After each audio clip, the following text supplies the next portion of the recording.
In this lesson, we're looking at categorical data and how to display or show the data and how to analyze the data as well. So there's two main ways we'll be looking at to analyze categorical data. First one is the frequency tables. Second one is the column graphs. So starting with the frequency table, frequency means how often, and we can simply count how often people do or say depending on our data. We just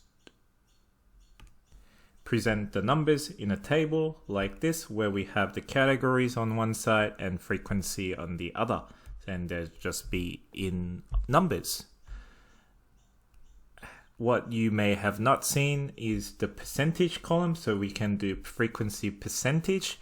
It's just to show what percentage of the people said a certain type of answer. So for this one, out of the 200 people, 9 people said that something is definitely true. So to find the percentage of such thing, all you have to do is first take how many said what you're looking for out of the total number, and times this with 100. Put all of that into your CAS. It's going to give you 4.5%.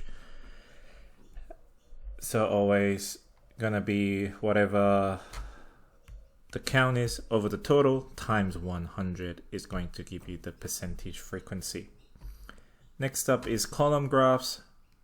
On a column graph, which by the way looks like this on this side, it has a bunch of columns, and on the vertical axis, so vertical is upside down, we always have the frequency or the percentage that we can calculate. And on the horizontal axis, which is just side to side, we have the categories. So that's always going to be the case for column graphs.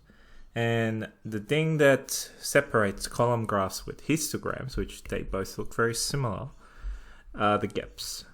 So column graphs have gaps between the bars, and obviously with any graphs you need to make sure it has good scale, everything labeled, and good width of the bars, so they're all the same, the width of each bars, and they're equally spaced out.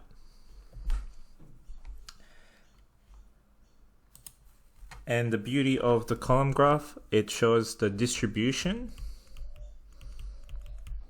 of our data really clearly, like how it's distributed. And it's really easy to see the mode, which is, so mode or modal category, they're both referring to the same thing, which is the most common category, the most frequent category,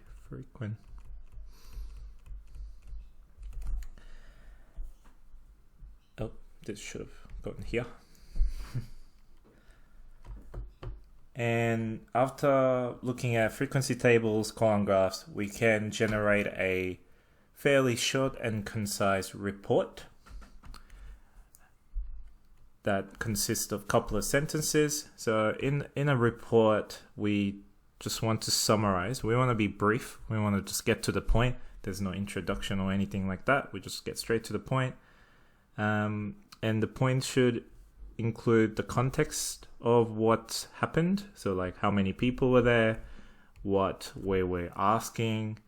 We should always mention the modal category if there is one, like what was the most frequent answer. And yep, frequencies are percentages. And if there's a lot of categories that you have to mention, you don't have to mention everything. So not always more is better. Sometimes less is better. So here's an example of all of that. So the context is that there's 30 children they're asked to choose something for lunch, and the options were sandwich, salad, or pie. And these were the responses. So each of this represents one student, or one child. So first we should put this into a frequency table, including a percentage frequency. So a little trick with this is, as you count, you can cross them out. And I normally like to count using a tally.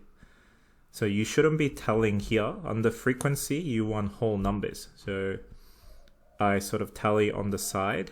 So every time I see a sandwich, I cross it out and I do a little tally. So, you know, I make sure I get everything. And every fifth number in your tally should be a cross. So there's 7 sandwiches in total. Then you write 7 as a number in here. And you know this is out of 30 children. So you want to make sure when you do all 3 frequencies, they add up to 30.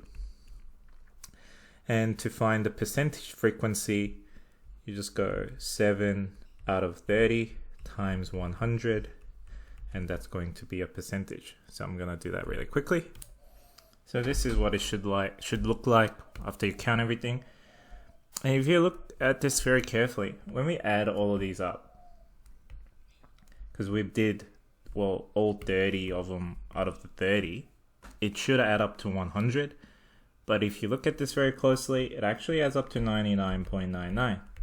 And that's because we rounded our percentage every time. So all of this, this wasn't 23.33. This was 20.333333. It goes on forever. So we rounded up to 2 decimal places here.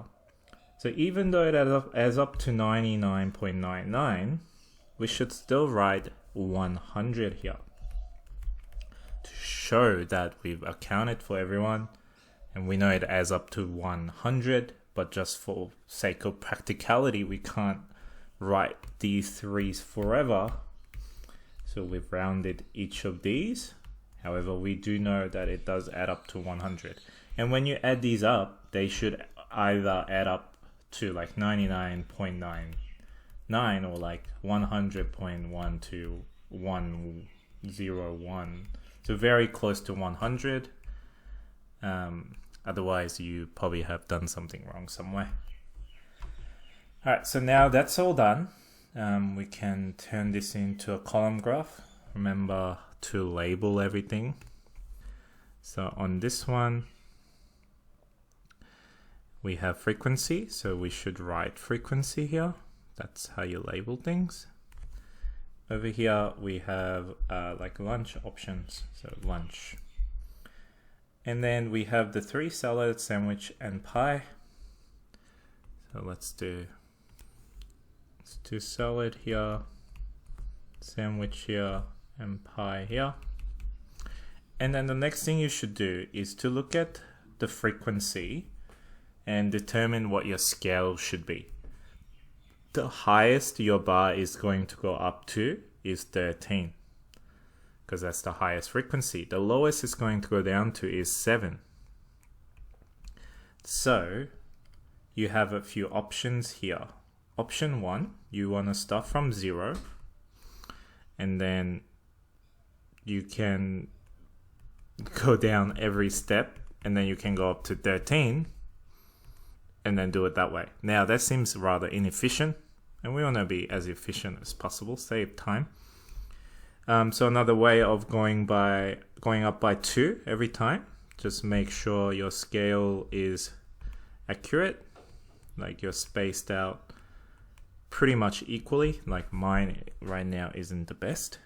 And going up by 2 might be the best option here, because it's only up to 13, so it's going to be just 7 little scales. Another option is to use this fancy notation. It's like a little thunder or little N. If we're doing it on the side, it looks like this. If we can also do it here this way, like an N. What this represents is that we're skipping some numbers. So we don't have to start at 0. If we don't have this, we must start at 0. But by having this sign here, It's indicating we skip some numbers, so we don't have to start at 0. And we can start at 7 and just go up by 1, because we only really need 7. And then we go up to 13. So we can do it that way. So I might leave it to do it this way, just to show you this new way of doing it. But obviously going up by 2 is perfectly fine as well. So if we're doing it this way, sandwich is at 7. So I'm just going to draw a little line here and then draw a bar for it like that. That's going to be the sandwich. And then salad is at 10. So at 10, we have our salad. Make sure your bar's about the same width. Mine is almost the same. 13 is the pies. So up here we have pie. Wow. Okay. Now, if you do this, it's fairly good, but there's few things that's wrong here. Like the bar width are not the best. They're not. So like this is longer than this one, so we want to avoid that as much as possible. Also, the gaps here, this gap is much larger than this gap here. Gap between the bars, not the best either. So I've given you a very poor example here on purpose. Well, I want to say on purpose, but my drawing skills pretty poor. But you want to be mindful of those as well. Like, just to make sure this is to skip the numbers. So if you're skipping numbers and starting at 7 instead of 0, you do need to show that.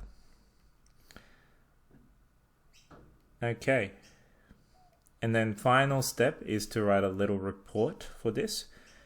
So we have a little template to follow here. So a group of how many students? 30 students were asked to choose a lunch option. The most popular response was, just looking at either our column graph or our frequencies table, we know it's gonna be pie, followed by salad, which was second highest, and then sandwich, which was the last option.